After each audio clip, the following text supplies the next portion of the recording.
তো ফাইনালি আজকে আমরা চলে আসছি বিএসএনএল এর যে কেমন নেট স্পিড দেয় সেটা চেক করার জন্য। কালকেই আমার বিএসএনএল এর যে সিম সেটা অ্যাক্টিভেট হয়েছে, আমি পোর্ট করিয়েছি জিও থেকে বিএসএনএল।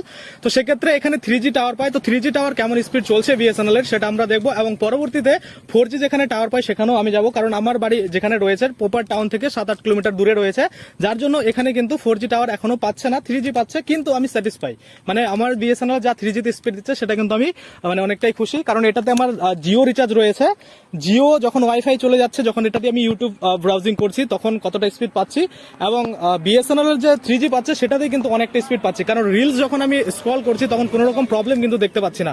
তো যাই হোক, আপাতত আজকে আমরা 3G কেমন স্পিড দিচ্ছে বিএসএনএল সেটা দেখবো, এবং পরবর্তীতে আজকে যদি যাই সেক্ষেত্রে আজকে আবার আমি চেক করে নেবো, একই সাথে ভিডিও আপলোড দিয়ে দেবো।